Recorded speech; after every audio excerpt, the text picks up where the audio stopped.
Hey there, you wonderful listeners. I have a question for you.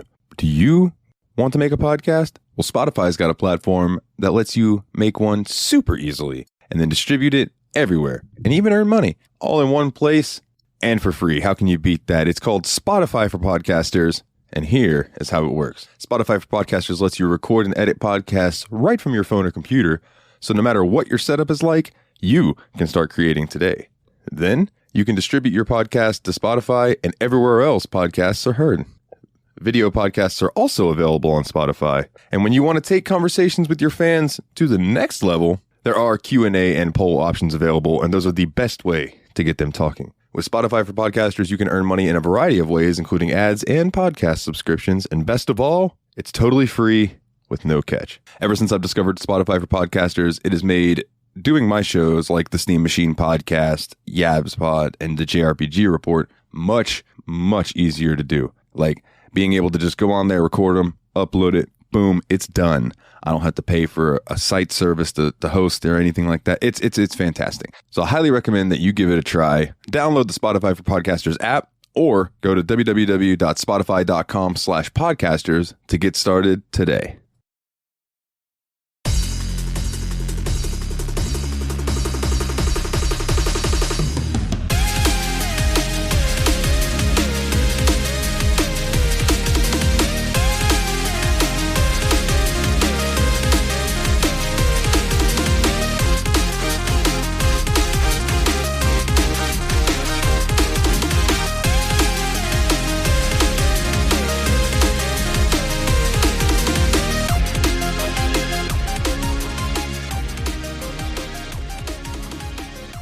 Hey everybody, welcome back to the Steam Machine Podcast. My name is Dalton, and joining me as always is my good buddy. This is Ryan. And this week we are wrapping up Persona 4 Golden. But before we jump right into that, I would like to touch on, that Sony reveal. I don't want to touch. We'll touch more on it next week because I know it's late here when we're doing this because it took me all day to beat Persona. But man, Final Fantasy 16 looks beautiful. I'm still behind. I haven't been able to actually catch up on all that stuff yet. We were still at the hospital when that event happened. Oh yes. Theo was born this week. Yes. So congratulations on that, good sir. Yeah. I'm sure. So I definitely have to catch up on that news for sure. Yeah, well, when you get a chance to watch it, the ones that stuck out to me were the Final Fantasy 16, the Hogwarts Legacy game. Yeah. I did see the Hogwarts Legacy one, and I am very torn. Yeah, I know a few different people who seem to be torn about it. It's like, it looks amazing. I want to get it. I love the Harry Potter universe, but I don't want to support a super anti-trans J.K. Rowling by giving her more money. She can go fuck herself. But... Yo ho ho, matey. You know what I'm saying? Yeah. Yo ho ho, matey. Pirating. Yes, sir. I mean, if that's the way you feel about it, dude, fucking... I'll get it on GOG or something, and I'll just give it to you. That way. Is it going to be a Sony exclusive, or is it going to be no? I think it's a Sony console exclusive, but it's coming to PC as well. Is it? That's cool. So is Final Fantasy 16. Like all of these games that say they're console exclusives, they're just talking about consoles because all of them are coming to PC. Yeah. I knew that. I know, like, Microsoft and Sony, and I think Nintendo is the only one who's lagging behind. But a lot of people are. Nintendo doesn't want nothing to do with it. They're doing like you're saying, console exclusive, but all of the games are also going to PC. Yeah, and it's fantastic. It's great for people like us. Yeah. I finally need to start building my PC. So. Yeah, man, and once you do that, you'll be up here with me running some shit. I'm sure there was some more news, but I want to go ahead and jump right into Persona because while it's all fresh on my mind, So I know you have been uber busy with having a kid and such this week, so I will try to fill you in as best as I can. Yeah, fill me in on we. I think I last left off was watching you run through that strip club dungeon. Yeah, for saving Rise. Yeah, that Yeah. was the last thing that you saw. So I'm gonna touch on the dungeons and sort of like how I felt about the ending and kind of my compared experiences with this and Persona 5, but I don't want to delve too much into like the character development, like as far as the social links and stuff, because I really think that if you're listening to these episodes about Persona and you haven't ever played the game, like I might be spoiling some of the story for you, but that's really not the meat and potatoes of this game. The story is really good, don't get me wrong, but it's building that the relationships and becoming attached to the characters where really Persona comes into play highly for me, at least. Yeah. So after you save Rise, she basically takes over as what Teddy was doing. Like Teddy's nose, he said his nose dries up, and he can no longer kind of smell where the perps are at in the world. So Rise's persona allows her to see through the fog a lot better than anybody else, so she can kind of pinpoint where people are at. So you meet, or you have met, but you start coming into contact more with Naoto, Yeah. who is this young detective, and Naoto is basically kind of onto you guys. Like he's heard about the Midnight Channel and things like that. So yeah, I'm pretty sure he overhears a conversation you guys are having in Junes, if I remember correctly, and uh, tells you guys, this game is not over, yada yada. So I'm thinking at the time, oh well, maybe he's the killer, maybe Naoto's the killer. But turns out, no, because he is the next person that gets kidnapped. So you have to go in and save Naoto. Now, through doing this, you find out Naoto is a girl, not a boy. That she is just putting that on, and not to delve into too much, but through her social link, you find out why she claimed to be a boy and dressed the part and things like that. And it's a really cool story.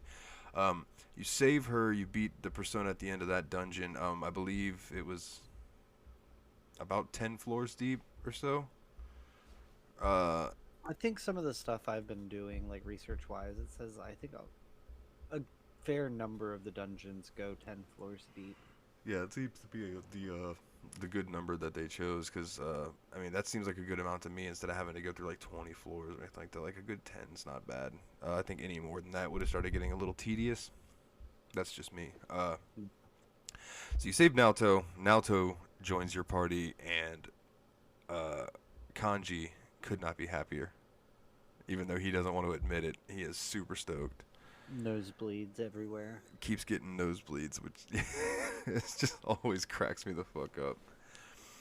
That's just a typical anime thing. Like it always cracks me up too. Oh, Watching old Dragon Ball every time Master Roshi sees any female, just Gusher. yeah, for sure. So after you save Naoto, uh, you you guys kind of wait around and you wait for the Midnight Channel to come on again, and no one shows up. So you've done your job. You've saved the person. Now, man, I've played this like the last 3 days straight, and it's like it's all blurring together. But I'm pretty sure that after that, it's calm for a little bit, and then you get a letter that says, "Don't save anymore."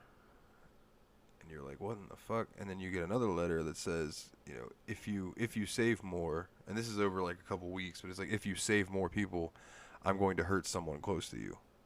Oh, shit.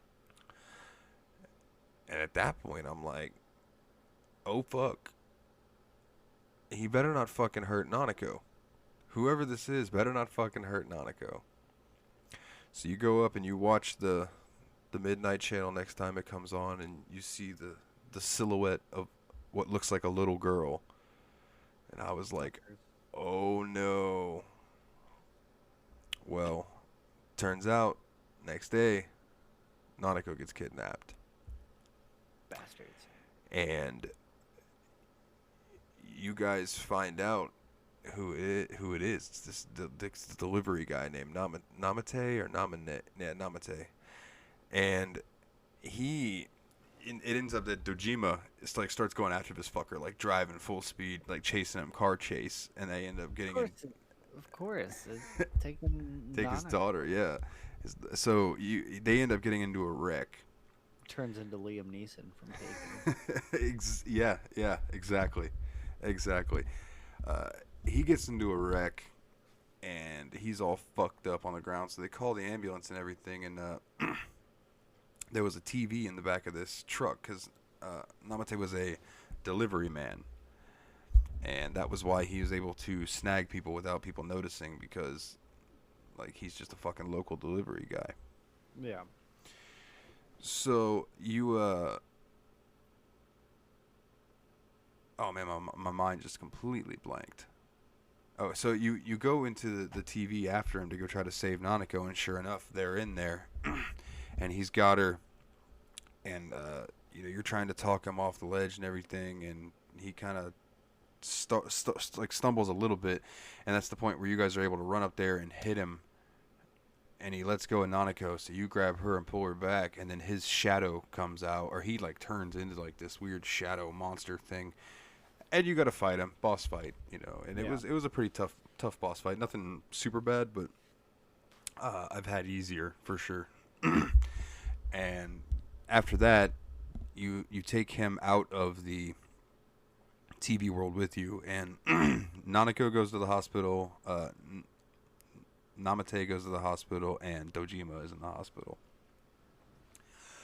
Well,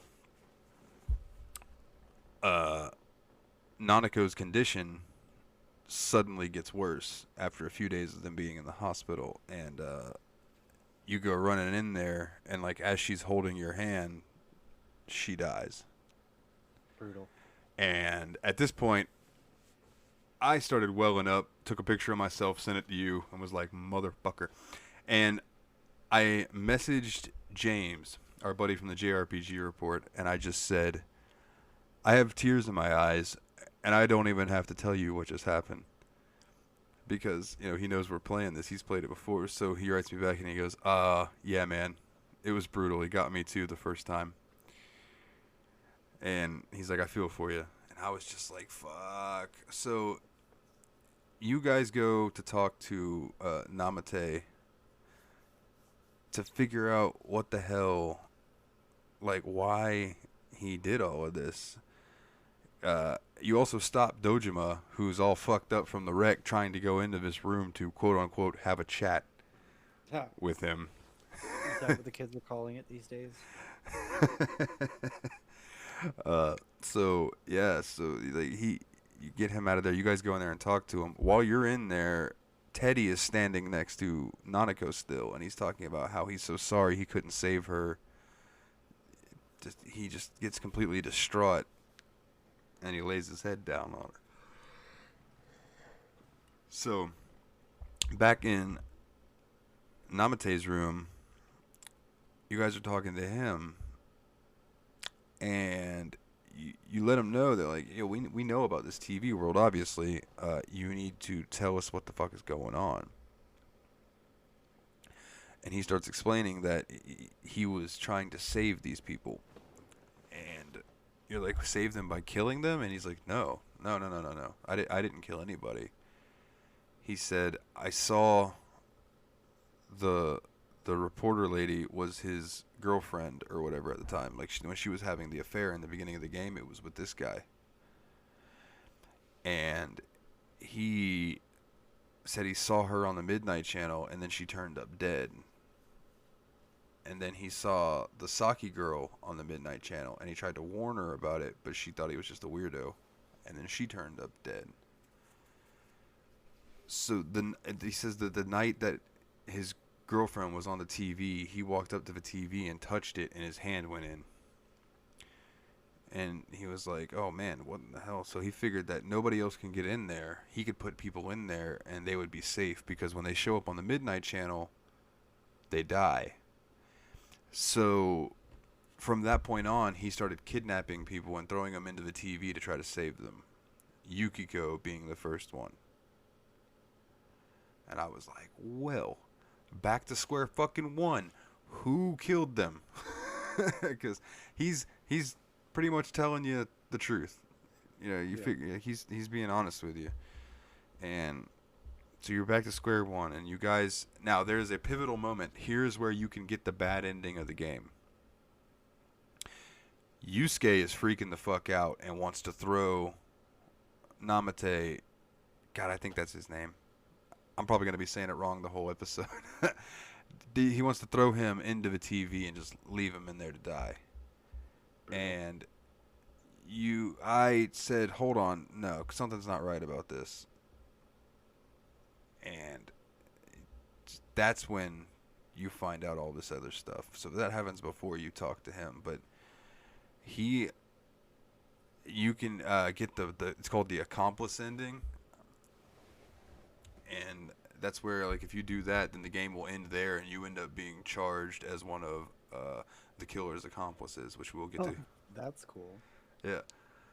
So, man, I keep saying that a lot. So, but I'm trying to rehash so much information that I've taken in. And you've had to hit this game pretty hard the last couple of days, and I'm sure it's all blurred, blended, it is. Believe me. A little bit of burnout. I know. Yeah, I've been playing a lot of Persona the past few days. So you find out that the killer, you guys do some deducing, and it's like, it had to have been somebody who could walk up to your house and deliver those notes without anybody noticing. And you go around town, and you're asking around town, like, have you seen anybody suspicious? And nobody has seen anybody suspicious. So it has to be somebody that no one would find to be suspicious. And the only person that came to my mind that it could possibly be is the person that I thought it was from the beginning of the game. It's that fucking cat.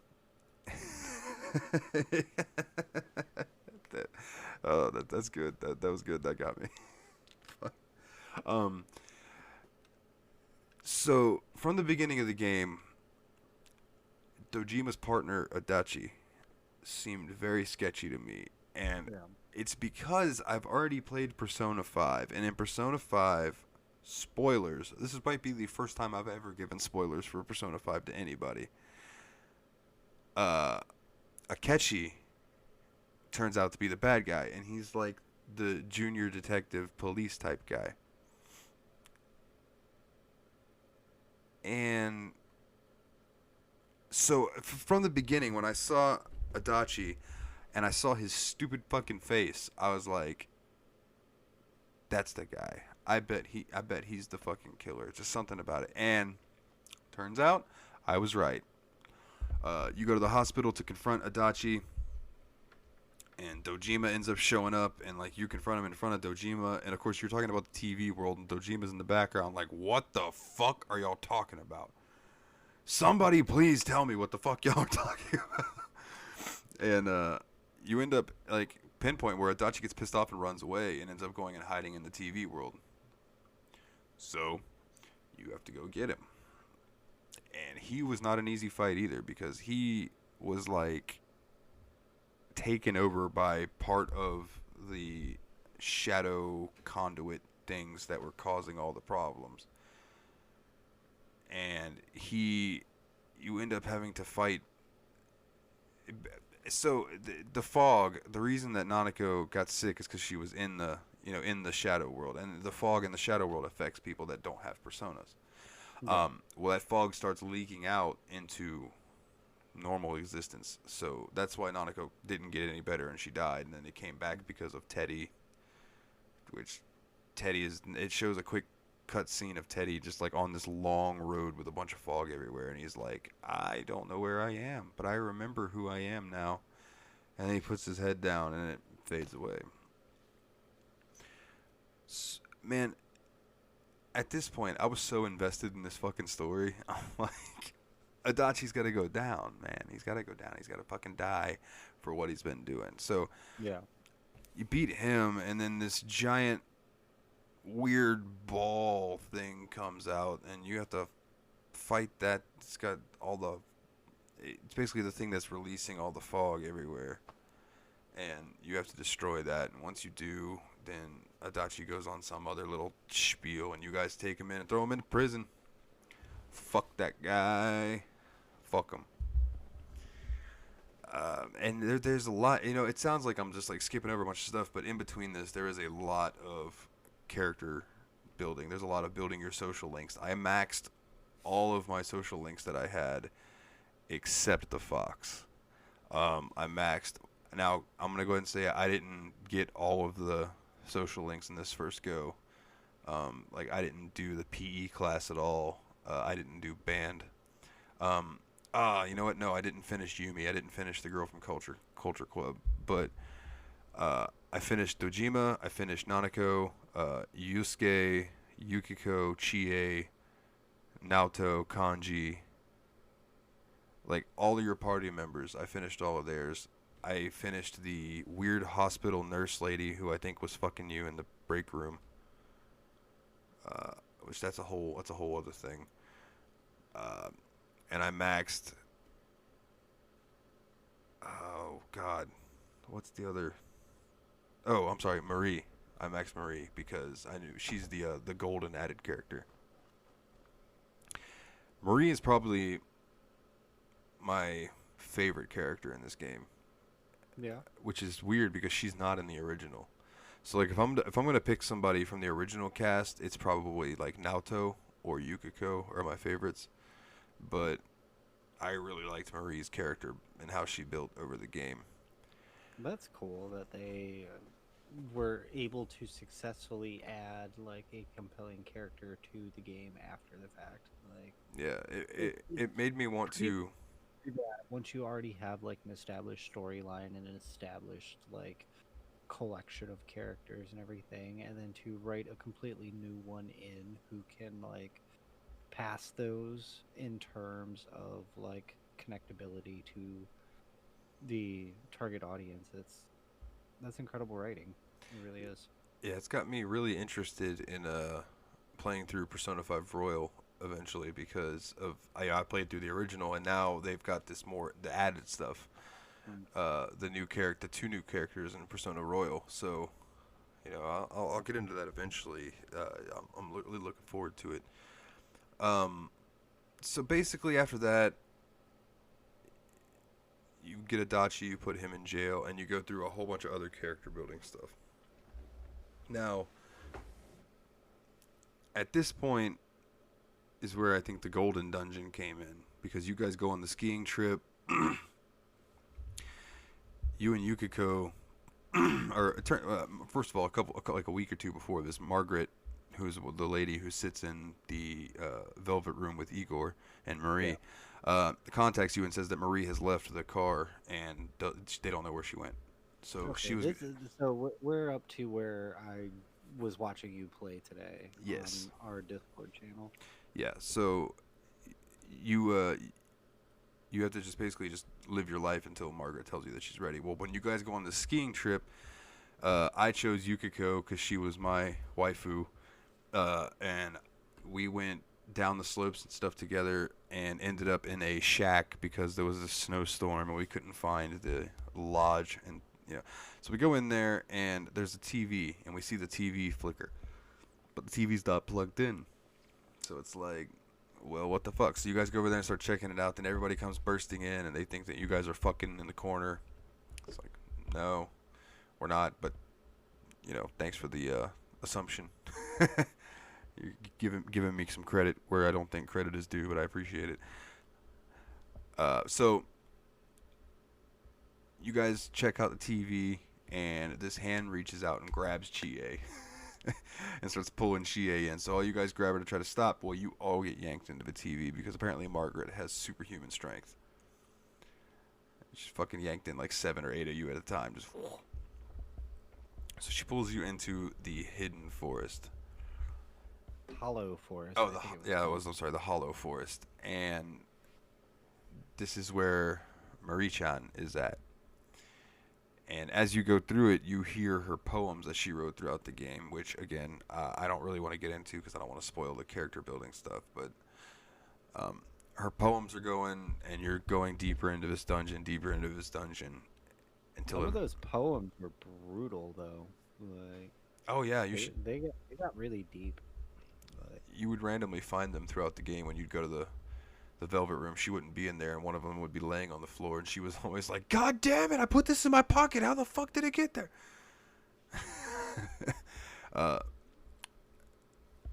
but yeah, so you get to the end of this dungeon, and it's like all these memories, the memories of loneliness, memories of pain, memories of sorrow, memories of happiness, like all this type of stuff. You go through all of these floors. yeah, You get to the end, and Murray-chan's there. Well, I'm sorry. Well, first of all, you get about halfway through it, and she meets you and tells you that she has to die to save the world, because she, is part of the fog. She is the fog holder. All the fog is inside of her, and then she disappears. So you guys are like, "Oh shit, should we let her die?" And of course, your character is like, "Fuck no, let's go save her." So you guys head further and further in. So once you get to the very end, you find her, and she's got this weird, fucked up eye.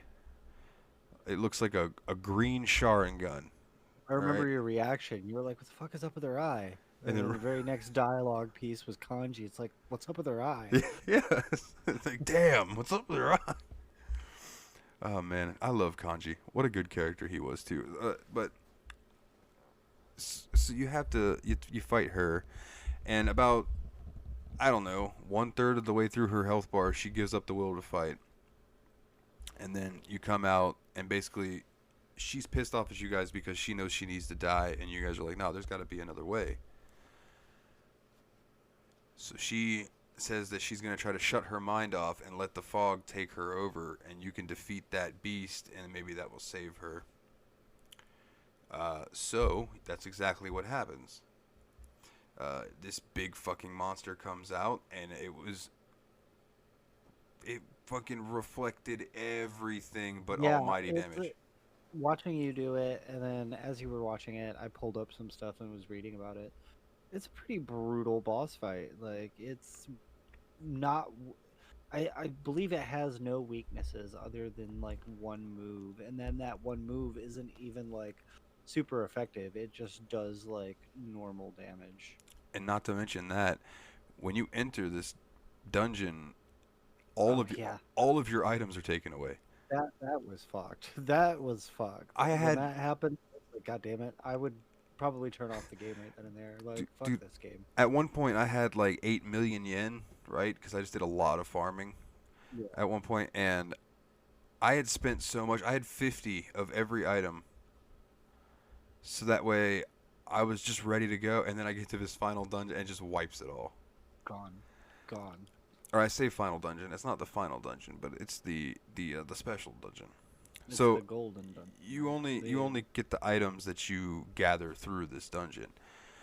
So the boss fight is fucking hard because the only damage that it doesn't reflect is almighty damage. And luckily, I had two characters in my character with Beelzebub as my persona, which was dope, and Naoto.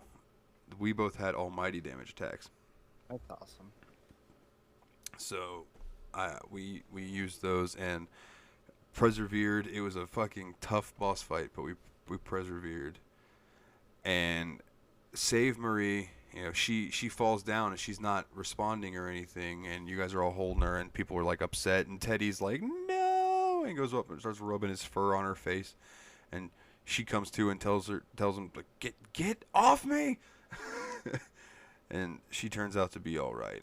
You know, you saved the day again. Yeah.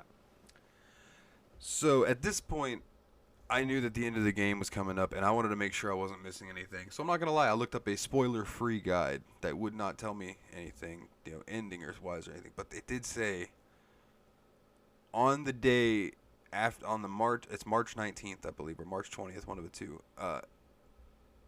You have to go around and speak with all of your confidants, the people that you raised your social links with. You have to go talk to them all. And you talk to everybody, and then it asks you to go talk to Dojima and Nanako. So you go and talk to them. You know, you assure Nanako that you're gonna miss her, you're not gonna forget her, all that type of stuff. And then it asks you if you want to go home. The guide said, "Don't go home."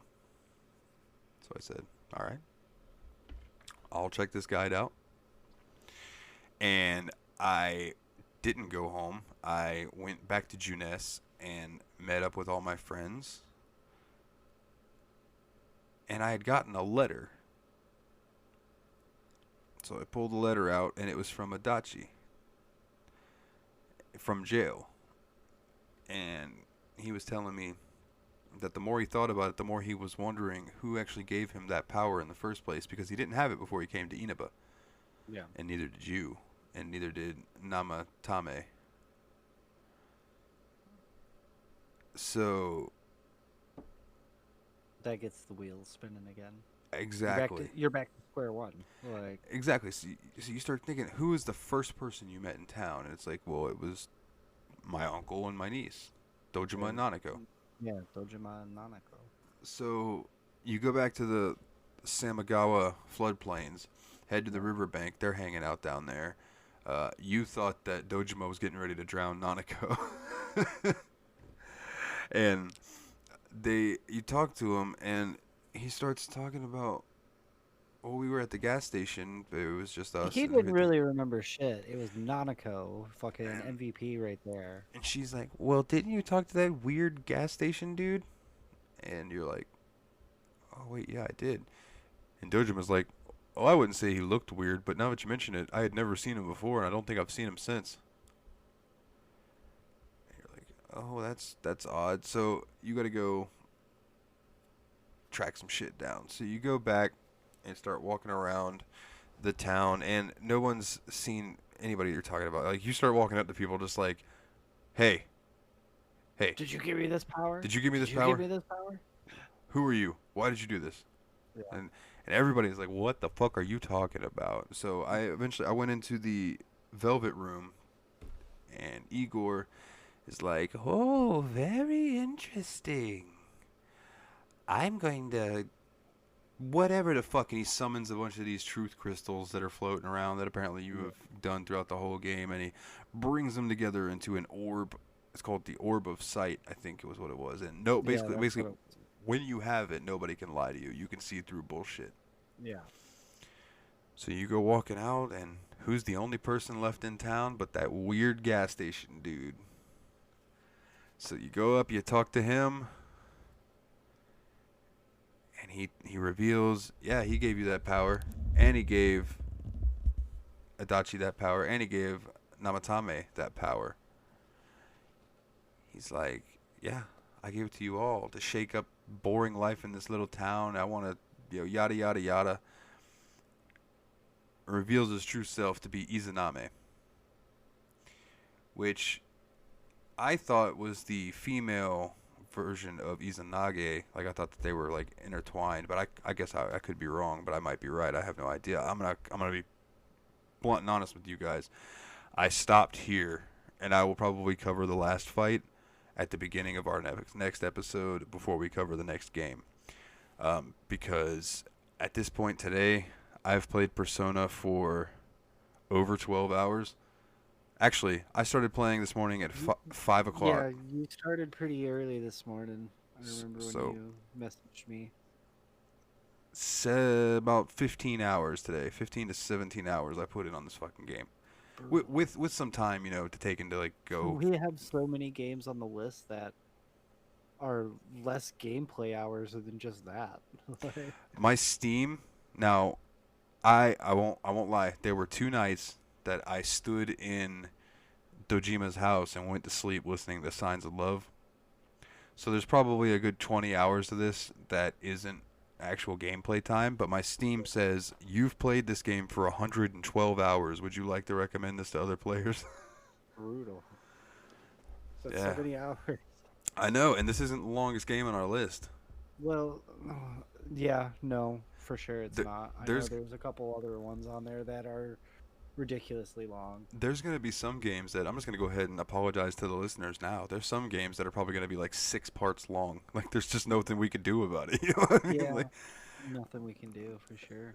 Uh, But I know we got quite a bit of shorter games. Hopefully, a short game comes up there, on the list next, so that I can even probably attempt to get some actual gameplay in again.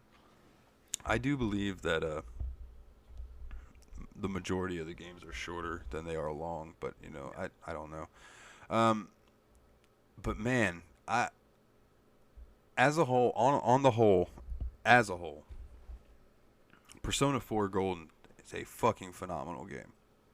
Yeah. I Would thoroughly enjoyed it. Where would you rank it, or how would you grade it against 5? Story for story, personas versus for personas, like character Okay, development versus character development. right off the bat, 4 has better character development. Yeah. I'll give them that. I might get fucking flamed for this. I preferred Persona 5's story to Persona 4's story. The murder mystery was cool and all that, but the story in Persona 5 just caught me more. Yeah. It wasn't like a murder mystery. It was more like a psychological type of Was mystery. 5 your introduction to the Persona Yes, franchise? that too, is that was also my first. Maybe that's why it holds a little bit more. And Like it's and obviously Persona 5 is newer. It's more polished. The battle systems are smoother. Like yeah, it's a lot more. And uh, in the older Persona games, when you wanted to gain Persona, uh, it was like a card thing where it would shuffle a deck of cards, and you might get yeah. a I card with noticed a that. Persona on it, right? Noticed that. In Persona 5, they bring back the interrogation thing from the Shin Megami Tensei series, which Interesting. is when you beat a Persona, if you weaken it, you can all out attack it, or you can ask it to be part of your group, and then you can take it in if you're strong enough. So the playing through and that was being different was a little weird for me at first. You know what I mean? But Yeah. I got used to it. But the character building was fantastic. Like I feel like those kids are my best friends. Like it's really they did a really good job. Now that's not taken away from Persona 5 because both these games are fantastic in their own way. But I would give the edge to 5, but I think that might be just because A, like you said, that was my first introduction to the series. B, it's more polished, Yeah. and C, its music is tremendous. Yeah. Now, that's not to say the music for Persona 4 Golden was bad because it was not. It was also fantastic, but I think the Persona 5 soundtrack edges out a little more for me because Persona 5 soundtrack is more jazzy and less J-pop. Gotcha. Gotcha. But man, I thoroughly enjoyed this game.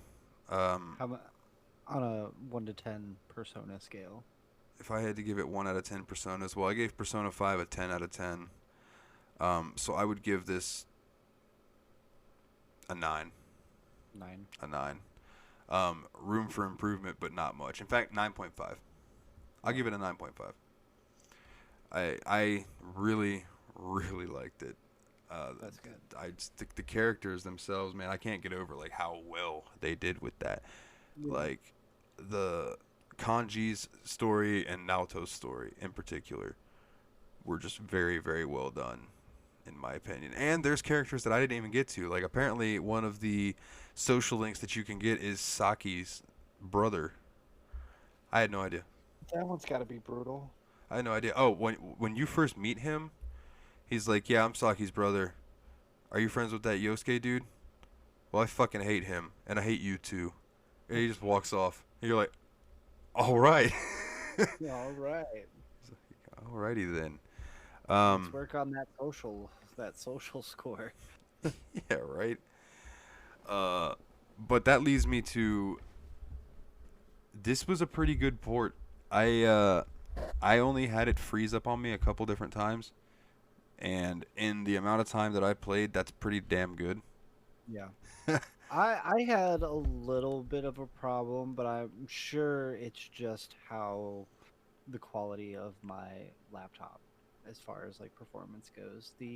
The gameplay itself didn't give me any problems, but all the anime cutscenes were choppy and laggy, Yeah, and it might have been they were trying to render at a higher resolution than your laptop yeah, wanted to. probably.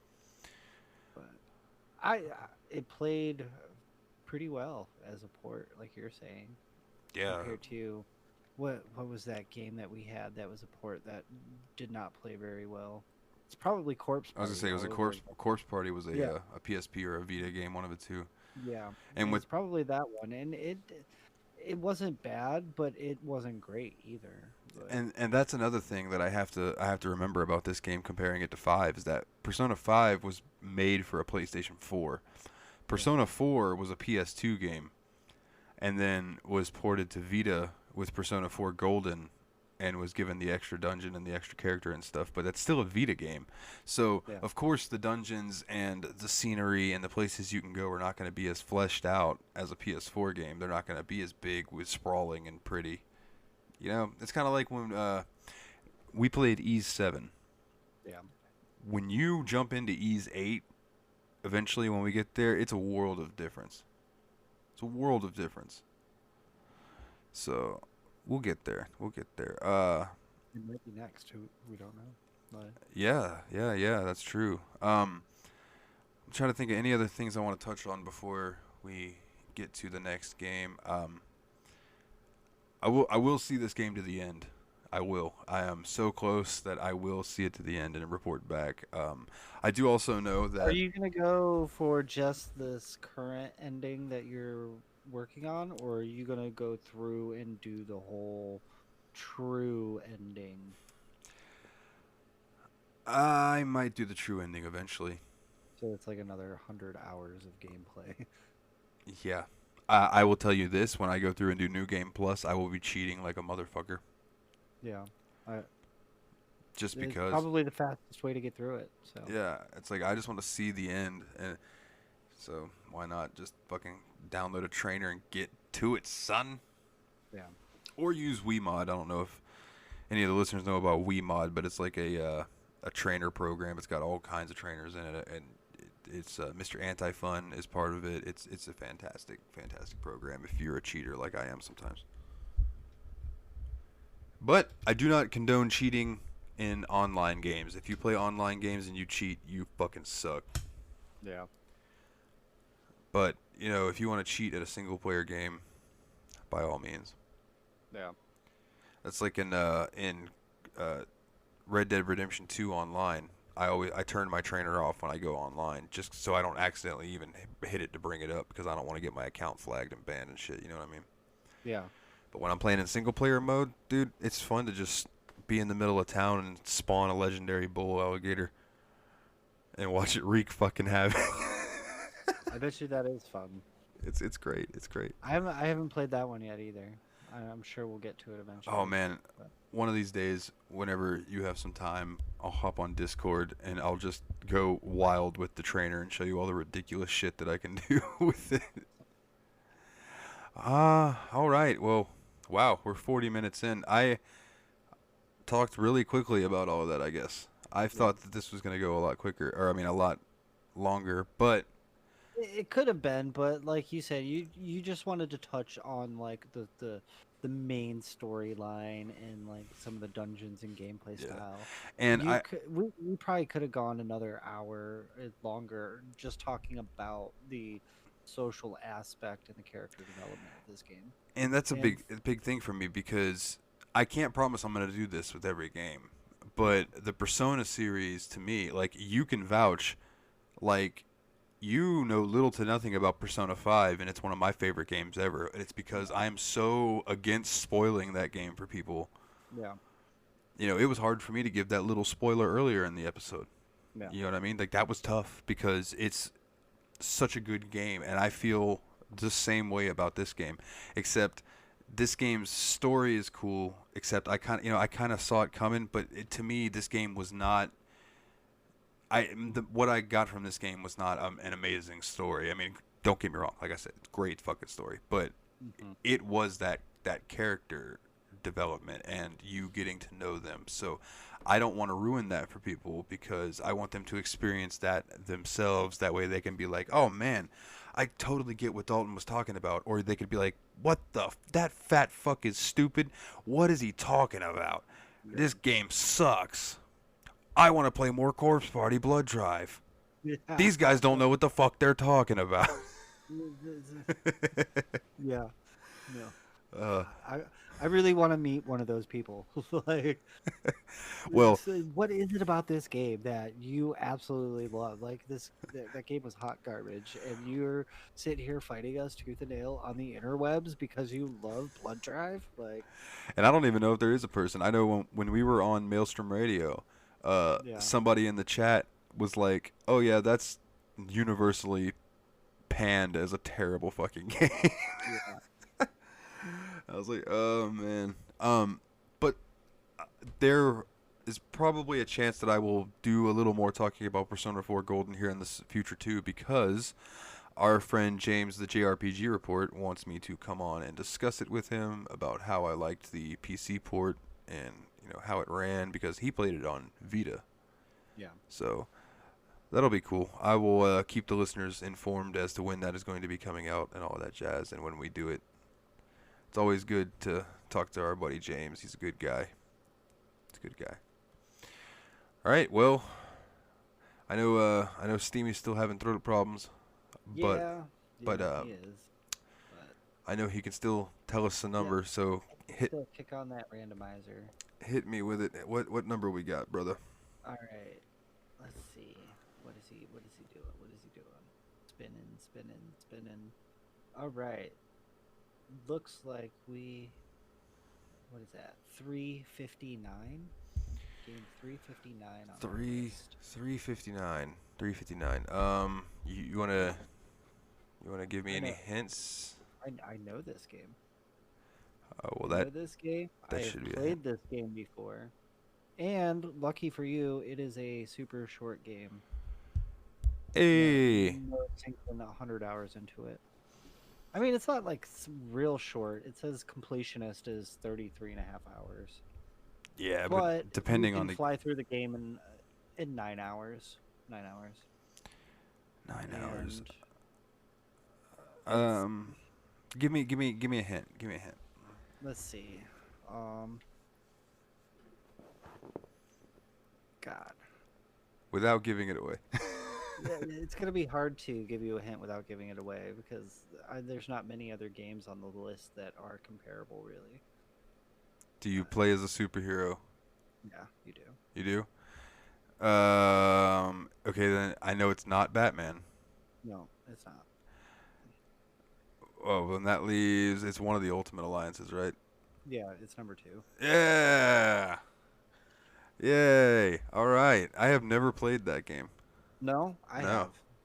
I So have never. this will be like the exact opposite of this episode. Yeah, Right. Marvel Ultimate Alliance 2. All right. I mean, both of them are really short. If you want to throw both of them and just do an Ultimate Alliance, Yeah, we could try that. do 1 and 2. If we did just the basic playthroughs on 1 and 2, it's only 22 hours. Like that's, and I know when the first one came out, one of the guys I was stationed with in the Navy got it, midnight release or whatever. We went back the very next fucking day to return it to GameStop because we had already fucking beat the game, and we're kind of like disappointed with how short the gameplay was. But it was still a really fun game. We stayed up all night just flying through that game. Word up. Yeah, I mean, we can do that. We can do the Ultimate Alliance 1 and 2.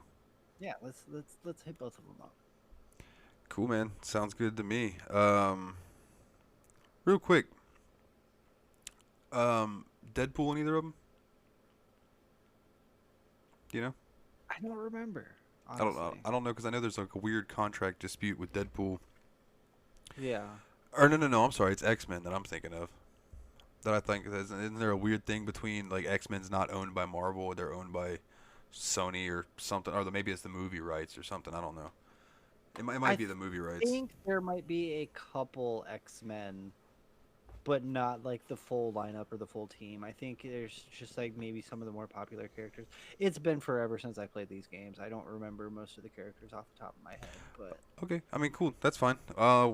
Well, I will dive into that later tonight, and we'll see how that shit goes, man. Well, then that leaves us with if you would like to find us on social media, you can find us at facebook.com/the Steam Machine Podcast or on Twitter at Steam_podcast.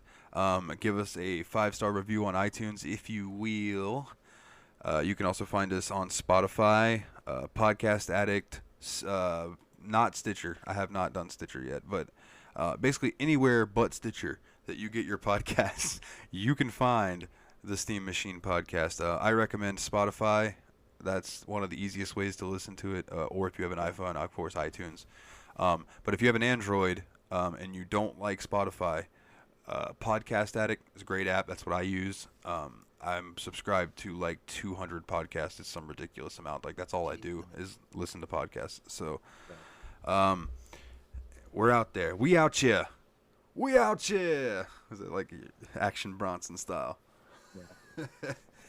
Which, by the way, man, I think that mic that you got coming would look real nice up there by Mr. Goldblum, just chilling. Oh, yeah. We'll see. If there's enough room.